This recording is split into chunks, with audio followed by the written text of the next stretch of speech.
I have been blessed to have lived the better part of 55 years, and I'm Nigerian. And I have never been more hopeful about the liberation of Nigeria than I am at this moment in my life. I left Nigeria about 5 weeks ago, precisely because I didn't want to be dealing with these small talks about what might happen or not happen. There's clarity. Everything evil about Nigeria has coalesced into the person of one man. Everything that we have ever complained about Nigeria, everything came together on the 25th of February and produced the president-elect. You know, when you are cooking jollof rice, every one of his ingredients is at the base of the pot. So we say bottom pot. That's where his sweet pass. If you have ever stood for evil in Nigeria, it is embedded in the person named Tinubu. In any way, shape, or form that you have ever stood against evil in Nigeria, it is in his person.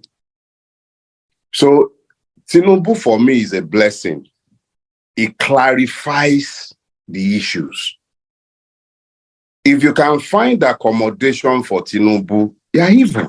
It's simple. It's that simple. It's not about, because it's clear to anyone with half a brain that no election was won by Bola Ahmed Tinubu. He lost woefully.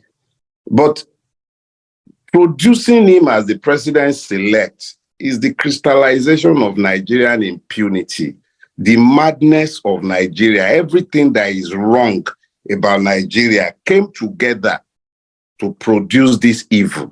So those who have any conscience in that country must of necessity forget the idiocy that has allowed them to subjectivize the truth to the point where they find reason not to support the truth.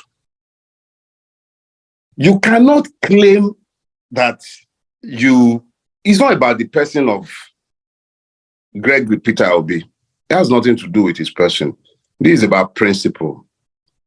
If there are still persons who are hiding behind their disagreements with his person, their objections to style, and they can find reason not to stand up for what they know to be the truth, shame on them. History will not remember Peter Obi's tribe. It wouldn't remember his religion. What it would most remember is the fact that all the aggrieved in Nigeria, the disadvantaged, the disinherited, those who have for long been pained by the way Nigeria has been, they came together, they found common purpose around one man as the arrowhead, not as the issue. It was just, Peter Obi is merely the arrowhead of a movement. That's all he is. We all came together for our various reasons, and we found common purpose in the issues that the man raised. Some of us raised those issues. Aisha, you raised some. I raised some. Other people raised some. But we all found common purposes, even where we had disagreements. That's politics. We chose what was offered as an electoral process.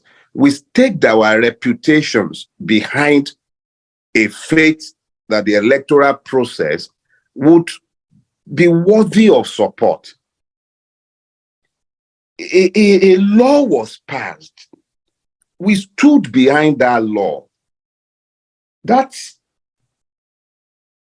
man that is completely bereft of integrity or honor that you call Yakubu or whatever is the INEC fraudster. And I said that standing here, hoping and praying he will sue me, please. He's a fraudster. That man assured all of us and the entire world that we would have elections predicated on electronic transmission of results. Beavers, IREF, billions were voted. And then the man, look, let me just put it this way. I don't know by what. There were two choices when this happened. We could have gone on the street and started making noise, offered them the opportunity to kill as they had always killed, and then we would have all been talking about normalizing the situation. We'll be talking about peace. Those of us that they would have picked up, they would have picked up. Then they will be talking about free this and free that. Then we'll be talking inauguration. And then there would be normalcy, and Nigerians, as usual, would have moved on. But we knew that that was what they would have loved. See what we done. We did not cause any fight. See all of us, peace loving. We stand for peace, but it is not at the expense of truth. Bola Ahmed Tinubu did not win any election. There is no person known as Bola Ahmed Tinubu. There is a chimera, somebody who is lying, some figment of somebody's imagination somewhere, who has named himself Bola Ahmed Tinubu, who around whom all the evil men in our country have coalesced. They are the ones who might believe that there is something they can win. They've won nothing. When the day comes, we'll see what will happen. Now, they never break. Maybe they say your president selects. I don't know what day they say they are doing whatever they are doing. Let the court tell us how this wuru to the answer will stand. It's always good